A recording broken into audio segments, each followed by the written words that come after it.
I want to talk about what you're doing on retirement savings in your proposal, because there are two provisions here that working together, I think could cause some significant concern.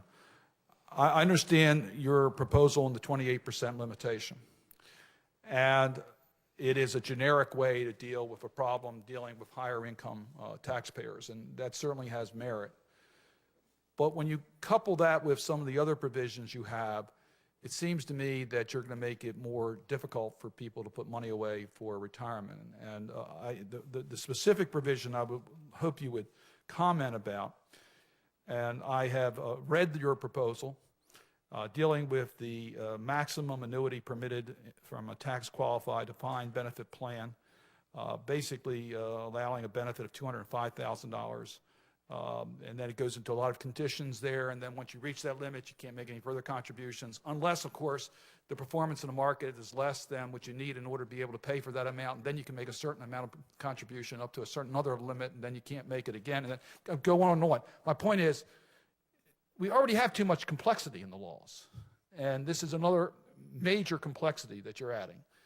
And when businesses are trying to decide whether they're going to have a plan or not, the number one thing I hear the most of is the complexity issues and falling in traps, and is it really worthwhile for us to do this or not?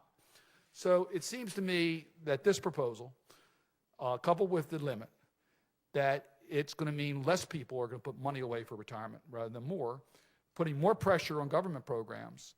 And this country, in the best of times, did not put enough money away for savings and for retirement savings. So where's the sensitivity of the administration to try to help people save more? Senator, I know this is an area that you've worked on for many years, and applaud your work in this area.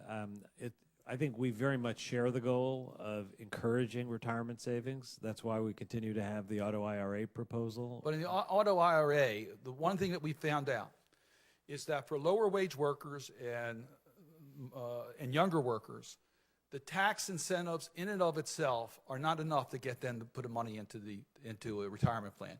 You need an employer's contribution and you need a saver's credit.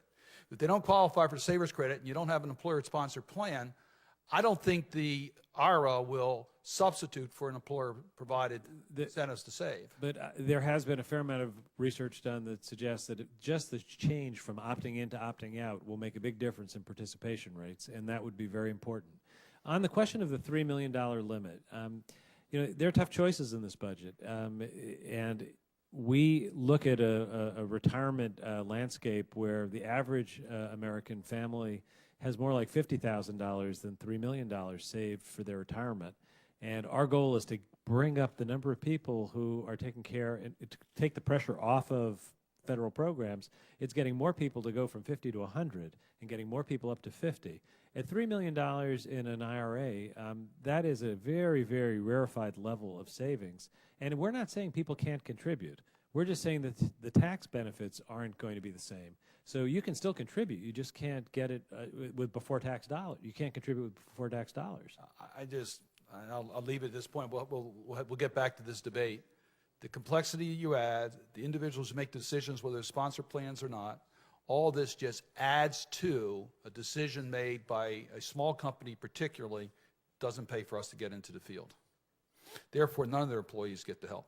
Well, I would look forward to working. That's certainly not the intention of the provision, and we would look forward to working on something that has the right effect and fits within the budget framework.